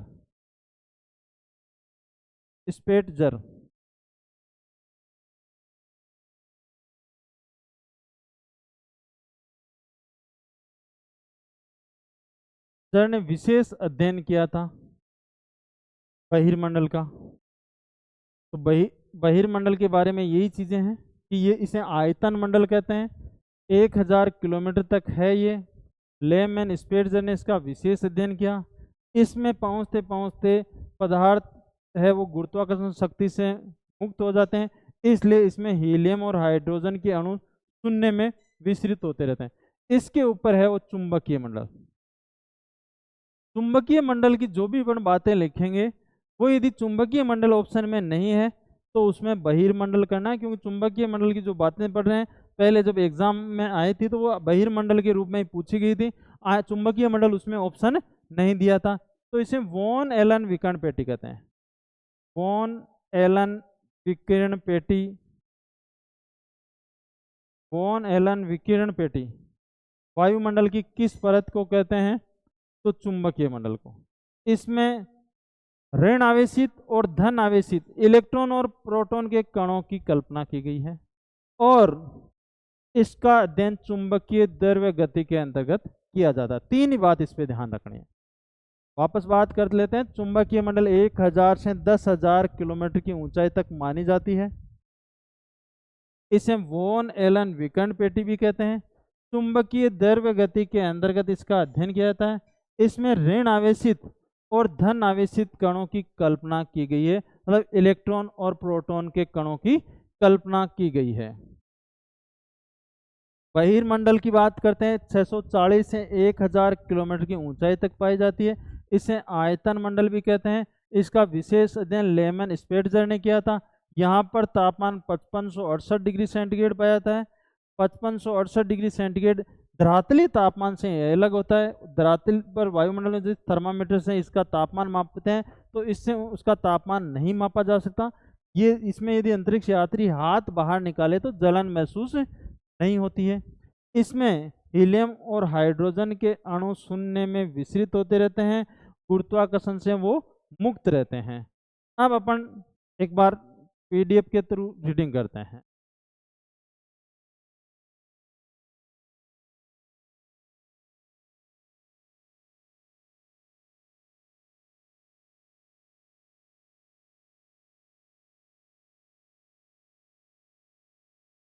वायुमंडल का संगठन। वायुमंडल एक घना गैसों का आवरण है जो पृथ्वी के चारों ओर गुरुत्वाकर्षण के कारण जुड़ा हुआ है। तो वायुमंडल धरातल के साथ किस कारण जुड़ा हुआ है? गुरुत्वाकर्षण के कारण। गैसों की सर्वाधिक सघनता मात्रा पृथ्वी की सतह के पास पाई जाती है, क्योंकि गुरुत्वाकर्षण शक्ति सभी गैसों को अपनी तरफ आकर्षित करती है। तो वायुमंडल, यदि गुरुत्वाकर्षण नहीं होता तो वायुमंडल अंतरिक्ष में चला जाता, और ये माना जाता है कि प्रारंभिक वायुमंडल में हीलियम और हाइड्रोजन गैसें ही थी, आज वो ऊपर है। समस्त वायुमंडल का लगभग 50% द्रव्यमान पृथ्वी की सतह से 5500 मीटर या 5.5 किलोमीटर तक पाया जाता है। 97% 29 किलोमीटर तक और 99% 32 किलोमीटर की ऊंचाई तक ही पाया जाता है। यदि पृथ्वी पर वायुमंडल नहीं होता तो दिन की अवधि, मतलब प्रकाश की अवधि वर्तमान की बजाय कम होती, जो सूर्य उदय होने से और अस्त होने के बाद में भी, जो उदय होने से पहले और अस्त होने के बाद में भी जो प्रकाश आता रहता है वो प्रकाश नहीं आता। यदि तापमान, वायुमंडल नहीं होता तो दिन में तापमान 100 डिग्री सेंटीग्रेड और रात्रि को -180 डिग्री। आप पढ़ो कि जिन ग्रहों पर वायुमंडल नहीं होता है उनमें दिन में तापमान बहुत ज़्यादा होता है और रात्रि को तापमान बहुत ही कम होता है। वायुमंडल के संगठन के घटक गैस, जलवाष्प, धूलकण। इनमें गैसें कौन सी है? नाइट्रोजन 78.08% है, ऑक्सीजन 20.95% है, ऑर्गन 0.93, CO2 0.03%, नियोन 0018% है, हीलियम 0.0005 है, ओजोन 0.406 है, हाइड्रोजन 0.405% है। सक्रिय गैस कौन कौन सी है? नाइट्रोजन, ऑक्सीजन और CO2 को सक्रिय माना जाता है। अक्रिय कौन सी है इनमें से? अक्रिय इनमें से अक्रिय गैस इनमें नियोन, हीलियम और ओजोन को माना जाता है। नियोन, हीलियम और ओजोन को ऑर्गन, नियोन और हीलियम, ऑर्गन, कौन कौन सी अक्रिय गैसें हैं? ऑर्गन, नियोन और हीलियम। सक्रिय कौन सी है? नाइट्रोजन, ऑक्सीजन और CO2 है, वो सक्रिय है, ये अक्रिय गैसें हैं। ओजोन और हाइड्रोजन को न तो अक्रिय माना जाता है और न ही सक्रिय माना जाता है।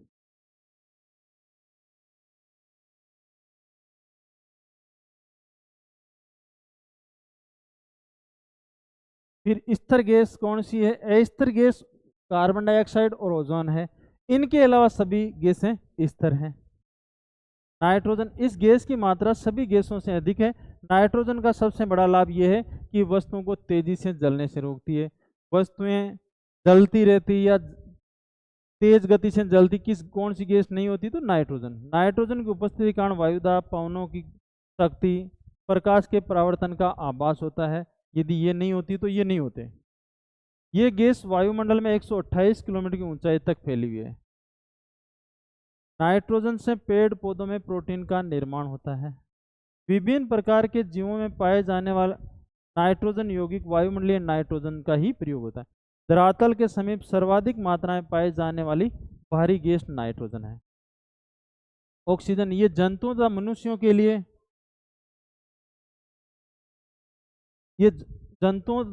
के लिए प्राणदायिनी गैस है। ऊर्जा का मुख्य स्रोत कार्बोहाइड्रेट के निर्माण में महत्वपूर्ण होता है। 120 किलोमीटर ऊंचाई पर ऑक्सीजन की मात्रा नगण्य हो जाती है। ऑक्सीजन गैस अन्य रासायनिक तत्वों के मध्य सरलता से मिलकर अनेक प्रकार के यौगिकों का निर्माण करती है। हरे पेड़ पौधे प्रकाश संश्लेषण क्रिया में वायुमंडल में विशुद्ध ऑक्सीजन छोड़ते हैं। पेड़ पौधे श्वसन क्रिया में ऑक्सीजन गैस का प्रयोग करते हैं। तो श्वसन क्रिया में ऑक्सीजन लेते हैं और कार्बन डाइऑक्साइड छोड़ते हैं। प्रकाश संश्लेषण में CO2 लेते हैं और ऑक्सीजन छोड़ते हैं। पेड़ पौधे जितनी ऑक्सीजन रात्रि में प्रयोग करते हैं उसका लगभग 10 गुना दिन में उत्सर्जित करते हैं। ये गैस अन्य पदार्थों के साथ मिलकर जलने का कार्य करती है। ऑक्सीजन के अभाव में हम ईंधन नहीं जला सकते। ऑर्गन, वायुमंडल में उपस्थित अक्रिय गैसों में ऑर्गन सर्वाधिक मात्रा में पाए जाते हैं। अक्रिय गैसों में ऑर्गन एक भारी गैस है। अक्रिय गैसों में से ये भारी है और अक्रिय गैसों में सबसे ज़्यादा मात्रा में पाई जाती है। बिजली के बल्ब में ऑर्गन गैस का उपयोग होता है। कार्बन डाइऑक्साइड CO2, ये सौर विकिरण के लिए पारदर्शी लेकिन पार्थिव विकिरण के लिए अपारदर्शी है, इसलिए ये ग्रीन हाउस गैस है। पृथ्वी का औसत तापमान 15.2 से 15.5 डिग्री सेंटीग्रेड तक माना जाता है। CO2 का हरित गृह प्रभाव में 60% योगदान है। जलवाष्प है, ऑक्सीजन है, सभी हरित गृह प्रभाव बनाती है, लेकिन उनमें ज़्यादा योगदान किसका है? CO2 का है। CO2 व जलवाष्प का अधिकांश भाग 90 किलोमीटर ऊंचाई तक ही पाए जाते हैं। दो प्रमुख कारणों से वायुमंडल में इसकी मात्रा तेजी से बढ़ रही है। अधिक मात्रा में जीवाश्म ईंधन का प्रयोग और तीव्र गति से वन विनाश हो रहे हैं, और जीवाश्म ईंधन का अधिक प्रयोग करने के कारण वायुमंडल में CO2 की मात्रा है वो बढ़ रही है। CO2 की मात्रा बढ़ रही है।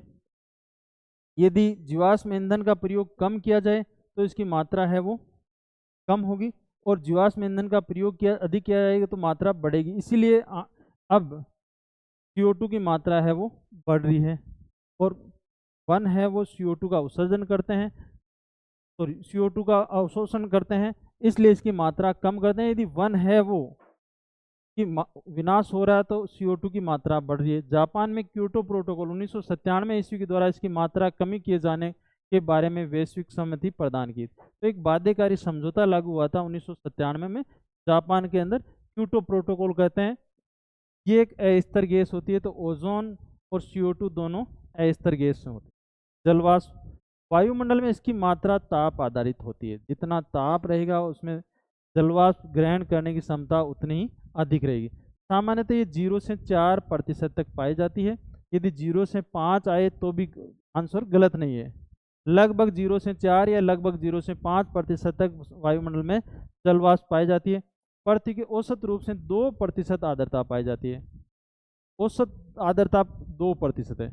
गर्म आर्द्र उष्ण कटिबंध में हवा के आयतन का 4% होती है। मतलब विषुवतीय के भागों में जलवाष्प है 4% तक होती है। ध्रुवीय भागों में और मरुस्थलीय भागों में जलवाष्प बहुत ही कम मात्रा में पाई जाती है।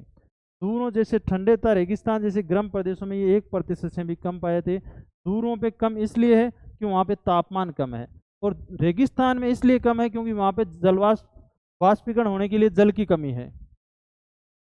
विषुवत रेखा से दूरों की तरफ जलवाष्प की मात्रा कम होती जाती है क्योंकि तापमान कम होता जाता है। विषुवत रेखा की तरफ तापमान ज़्यादा होता है, इसलिए जलवाष्प ज़्यादा। दूरों की तरफ जाते हैं तो तापमान कम, तो जलवाष्प कम। धरातल से ऊंचाई पर जाने पर जलवाष्प की मात्रा कम होती है। भूतल से 5 किलोमीटर तक समस्त जलवाष्प का 90% भाग पाया जाता है। CO2 की भांति जलवाष्प भी ग्रीन हाउस प्रभाव उत्पन्न करती है। इसे पृथ्वी का कंबल कहते हैं। जिस महीने में जलवाष्प ज़्यादा होती है उस महीने में दैनिक तापांतर वार कम होता है। विषुवतीय के भागों में जलवाष्प ज़्यादा होती है, इसलिए दैनिक और वार्षिक तापांतर दोनों ही कम होते हैं। राजस्थान के अंदर जुलाई अगस्त के अंदर जलवाष्प की मात्रा ज़्यादा होती है, तो दैनिक तापांतर कम होता है। जलवाष्प के कारण ही सभी प्रकार के संघनन, वर्षा, बादल, ओस, चक्रवात आदि का निर्माण होता है। यदि जलवाष्प और धूल के कण नहीं होते तो न तो बादल बनते, न ही चक्रवात आते, न ही वर्षा होती, ओस नहीं आती। ये सारे जलवाष्प और धूल के कणों का ही प्रभाव है। इंद्रधनुष तथा प्रभामंडल जैसे मनोरम दृश्य भी जलवाष्प के कारण ही बनते हैं। तो सूर्य के चारों ओर दिन में और चंद्रमा के चारों ओर रात में जो हल्के बादल दिखाई देते हैं उन्हें प्रभामंडल कहते हैं, और ये वर्षा होने के पूर्व सूचक होते हैं कि वर्षा होने वाली है या चक्रवात आने वाली है, उनके ये सूचक माने जाते हैं। धूल कण सूर्य के प्रकाश में धूल के ठोस सूक्ष्म स्वतंत्र अवस्था में घूमते हैं। ये धूल कण भूतल की मिट्टी के अतिरिक्त धुआं, ज्वालामुखी राख, समुद्री लवणों से उत्पन्न होते हैं। सर्वाधिक धूल कण वायुमंडल में मरुस्थलीय भागों से पहुंचते हैं। इन कणों के द्वारा विकिरण का आंशिक अवशोषण कर लिया जाता है, परकीर्ण कर लिया जाता है, परावर्तन होता है, और वर्णात्मक परकीर्ण के कारण ही आकाश नीला दिखाई देता है। आकाश नीला दिखाई देता है। सूर्योदय तथा सूर्यास्त के समय आकाश में इस प्रकार की छाई लालिमा को प्रभात वेला या गोधूली वेला भी वो किसके कारण दिखाई देती है? धूल के कणों के परावर्तन के कारण है। वायुमंडल में धूल कण आर्द्रताग्राही नाभिक का कार्य करते हैं, जिनके चारों ओर ही जल शिखर और हिम शिखर बनते हैं। तो यदि धूल के कण नहीं होते हैं तो 100% सापेक्ष आर्द्रता होने पर भी संघनन नहीं होता है, और यदि नमक के कण वायुमंडल में है तो 80% सापेक्ष आर्द्रता पर ही संघनन प्रारंभ हो जाता है। सामान्य तौर पे जब संघनन 100% सापेक्ष आर्द्रता होती है उस समय प्रारंभ हो जाता है, लेकिन नमक के कण है तो 80% पे हो जाएगी। लेकिन यदि धूल के कण नमक के कण वायुमंडल में नहीं है, संघनन के लिए कण नहीं मिल रहे हैं, तो वहां पे संघनन के लिए अति संतृप्तता होगी, तब होंगे। फिर जल शिखर और हिम शिखर के समूह को क्या कहते हैं? बादल। प्रकीर्णन के बारे में सर्वप्रथम जानकारी लॉर्ड रेले ने दी थी। रासायनिक संगठन के आधार पर वायुमंडल की परतों का वर्गीकरण।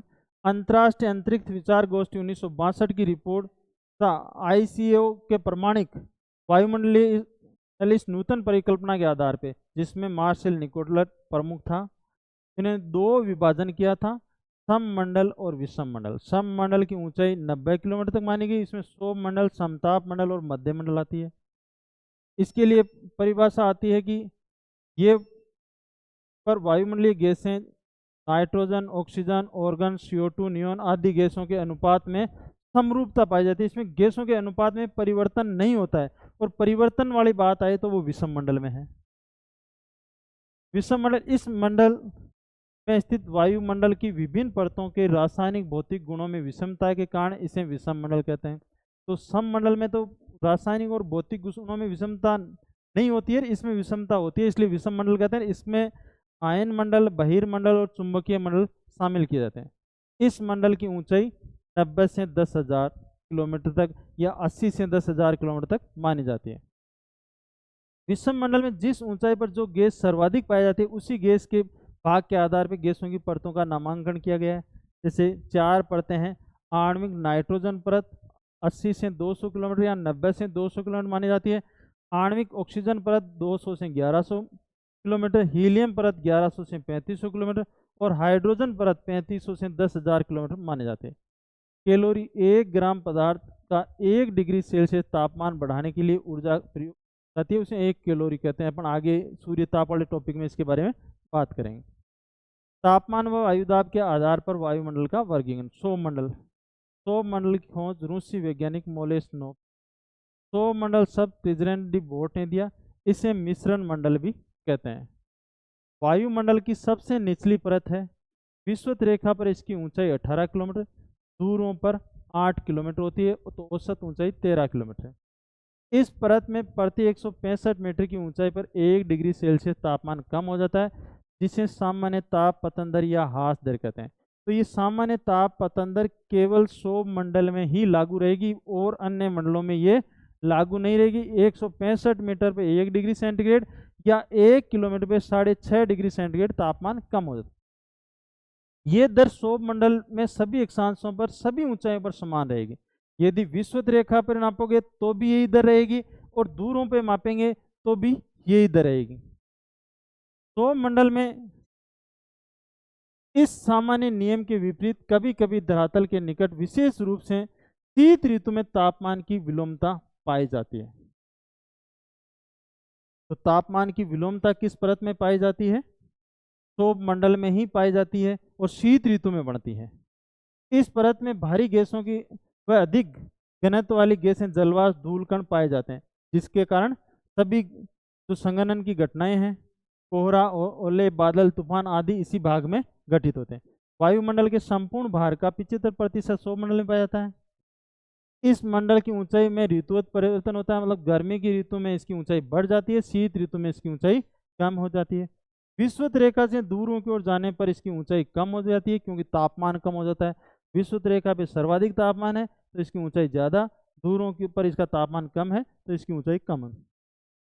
इसकी ऊंचाई पर अक्षांशों का प्रभाव भी है, मतलब प्रत्येक अक्षांश पे तापमान अलग अलग है तो इसकी ऊंचाई भी प्रत्येक अक्षांश पे अलग अलग। सौरमंडल की ऊंचाई प्रत्येक अक्षांश पर अलग अलग होती है। धरातलीय जीवों का संबंध इसी परत से है। इस परत के गर्म शीतल होने का कार्य विकिरण संचालन संवहनी क्रिया से होता है। संवहनीय तरंगों के कारण इस मंडल को संवहनीय मंडल भी कहते हैं। इस परत में ऊंचाई वृद्धि के साथ वायु वेग में वृद्धि होती जाती है, क्योंकि अवरोध नहीं रहता है।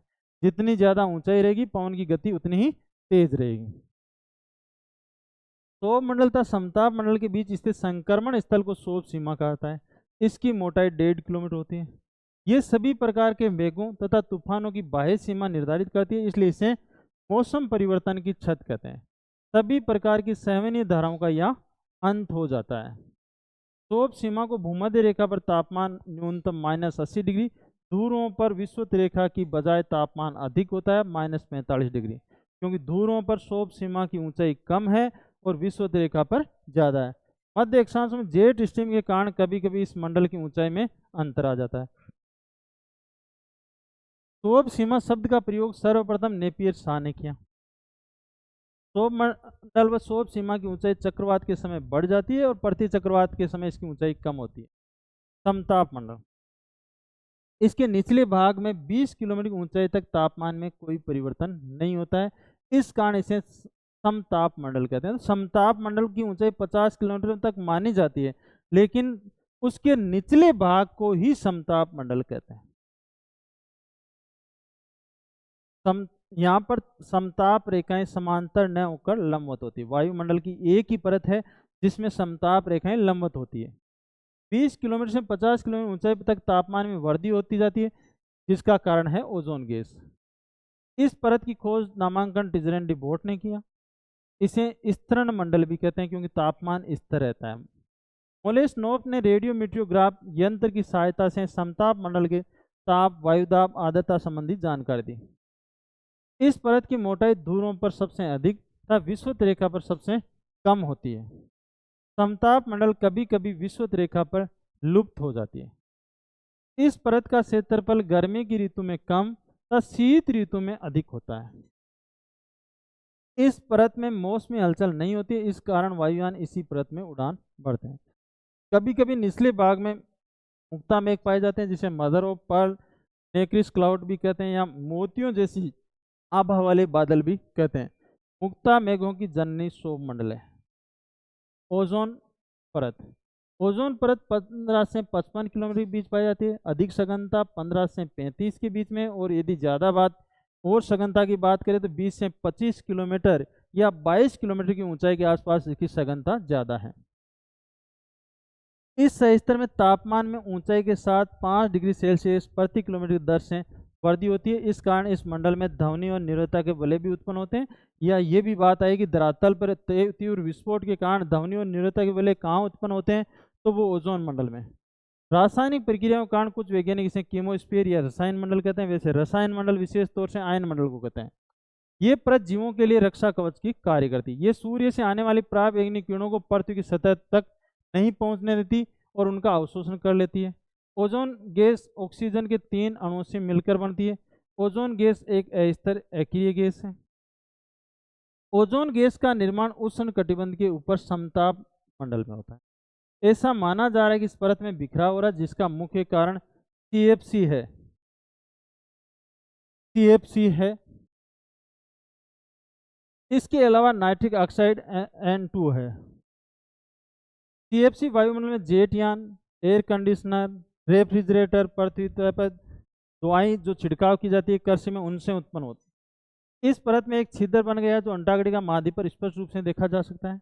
इस छिद्र को सर्वप्रथम ब्रिटेन के फॉर्मन नामक वैज्ञानिक ने 1985 में देखा था। इसके नेतृत्व में एक दल गया था ब्रिटिश वैज्ञानिकों का, उन्होंने देखा था। इस परत को विनाश से बचाने के लिए 1987 में मार्टियल समझौता हुआ था। ओजोन से संबंधित ही 1985 में वियना समझौता भी हुआ था। ओजोन की मापक इकाई डोप्सन है। ओजोन दिवस 16 सितंबर को मनाया जाता है क्योंकि 16 सितंबर 1987 को मार्टियल समझौता हुआ था। ओजोन परत के विनाश के कारण पराबैंगनी किरणें धरातल पर आ रही है, जिससे वायुमंडल के तापमान में बढ़ोतरी हो रही है। कैंसर, चर्म रोग, आंखों के मोतियाबिंद रोग बढ़ने की संभावना बढ़ रही है। समताप मंडल, समताप मंडल व मध्य मंडल के बीच संक्रमण क्षेत्र है। मोटाई 1.5 किलोमीटर है। इसका तापमान 0 डिग्री सेंटीग्रेड या 32 फ़ारेनहाइट है। मध्य मंडल, इसकी ऊंचाई 50 से 80 किलोमीटर तक मानी जाती है। इसमें ऊंचाई के साथ तापमान में कमी होती है। वायुमंडल में सबसे कम तापमान इसी परत में पाया जाता है।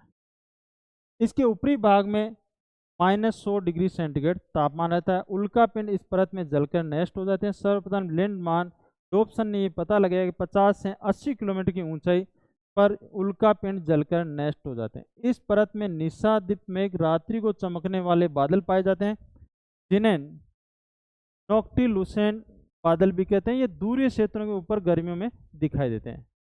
मध्यमंडल आयन मंडल के बीच संक्रमण क्षेत्र है। आयन मंडल, इस परत में ऊंचाई के साथ तापमान में वृद्धि होती है तथा 1700 डिग्री सेंटीग्रेड तापमान मिलता है। इसे ताप मंडल भी कहते हैं। क्षोभ मंडल में ऊंचाई पे गए, तापमान कम हुआ। समताप मंडल में स्थिर रहा। वापस ओजोन मंडल में तापमान बढ़ा। मध्य मंडल में वापस तापमान कम हुआ और आयन मंडल में वापस तापमान बढ़ जाता है। यहाँ चुंबकीय शक्ति के कारण तीव्र चुंबकीय हलचलें होती है और कुछ विशेष ज्योति उत्पन्न होती है, जैसा नीलवर्ण ज्योति, सुमेरु ज्योति, कुमेरु ज्योति। यदि आयन मंडल नहीं होती तो रेडियो तरंगों का परावर्तन नहीं होता, रेडियो तरंगे अंतरिक्ष में चले जाते। इस परत में ब्रह्मांड की किरणें वायुमंडल की गैसों के बीच रासायनिक प्रतिक्रिया होती है, इस कारण इसे रसायन मंडल भी कहते हैं। इस मंडल में स्थित वायुमंडल की विभिन्न परतों के रासायनिक एवं भौतिक गुणों में विषमता पाई जाती है। इस मंडल में उपस्थित हवा विद्युत आवेशित होते हैं, उनसे चमक उत्पन्न होती है। उत्तरी ध्रुव पर दिखाई देने वाली ज्योति को अरोरा बोरिलियस, दक्षिणी ध्रुव पर दिखाई देने वाली ज्योति को अरोरा ऑस्ट्रेलियस कहा जाता है। तो अरोरा बोरिलियस को कुमेरु ज्योति कहते हैं, अरोरा ऑस्ट्रेलियस को कुमेरु या नीलवर्ण ज्योति कहते हैं। इस परत में निम्न उप परतें पाए जाते हैं। डी परत 80 से 96 किलोमीटर की ऊंचाई तक होती है। ये परत रेडियो की दीर्घ तरंगों का परावर्तन करती है। सूर्यास्त के साथ ही ये विलीन हो जाती है, नष्ट हो जाती है। ई परत 96 से 144 किलोमीटर ऊंचाई तक होती है। रेडियो की मध्यम तरंगों का परावर्तन करती है। इस परत की उत्पत्ति के कारण वायुमंडल में उपस्थित ऑक्सीजन तथा नाइट्रोजन के परमाणु का सूर्य की पराबैंगनी किरणों की प्रतिक्रिया होती है। इसे कैनेली हेविसाइड परत भी कहते हैं। विशिष्ट ई उल्का पिंड के वायुमंडल में प्रवेश के कारण इसकी उत्पत्ति होती है। इस परत की उत्पत्ति ऑक्सीजन के परमाणु सूर्य से आने वाली पराबैंगनी किरणों की प्रतिक्रिया से होती है। इसकी ऊंचाई 144 से 360 किलोमीटर तक होती है। ये परत रेडियो की लघु तरंगों का परावर्तन करती है। इसे एफ लिटन परत भी कहते हैं। ये दिन में दो भागों में F1 और F2। F2 में दैनिक तथा मौसमी परिवर्तन पाए जाते हैं और सौर कलंकों से इसका प्रत्येक संबंध होता है। जी परत, इसकी ऊंचाई 360 से 640 किलोमीटर होती है। ये परत नाइट्रोजन के परमाणु पराबैंगनी किरणों की प्रतिक्रिया स्वरूप उत्पन्न होती है। तो नाइट्रोजन के अणु से तो उत्पन्न हो रही है जी, ऑक्सीजन के अणु से उत्पन्न हो रही है E2 और ऑक्सीजन और नाइट्रोजन के दोनों के अणुओं से हो रही है E1। यहाँ पर से किसी प्रकार की रेडियो तरंगों का परावर्तन नहीं होता है। इस परत में उत्तरी ध्रुव ज्योति प्रकाश, दक्षिणी ध्रुव ज्योति प्रकाश के दक्षिण होते हैं। बहिर्मंडल, वायुमंडल की इस परत का विशेष अध्ययन लेमन स्पिट्जर ने किया था। इसकी ऊंचाई 640 से 1000 किलोमीटर तक है। इसे आयतन मंडल भी कहते हैं। इस परत में पदार्थ गुरुत्वाकर्षण शक्ति से आज़ाद हो जाते हैं। इस परत में हाइड्रोजन, हीलियम के सूक्ष्म कण होते हैं। वायुमंडल की बाह्य सीमा पर तापमान 5568 डिग्री सेंटीग्रेड तक पहुंच जाता है, किंतु ये तापमान धरातलीय तापमान से हमेशा भिन्न होता है। यदि अंतरिक्ष यात्री इतने तापमान में अपना हाथ बाहर निकाले तो गर्म महसूस नहीं होता है। चुंबकीय मंडल ये 1000 किलोमीटर से अधिक भाग को सम्मिलित किया जाता है। इसे वॉन एलन विकर्ण भी कहते हैं। इसमें ऋण आवेशित तथा धन आवेशित कणों की कल्पना की जाती है, इलेक्ट्रॉन व प्रोटॉन। चुंबकीय द्रव्य गति के अंतर्गत इस परत का अध्ययन किया जाता है। परमाणु प्रदर्शन को मापने की इकाई रोडजोन है। बाकी अपन अगली क्लास में देखेंगे। वायुमंडल की परत और संगठन वाला टॉपिक अपने कंप्लीट हो गए।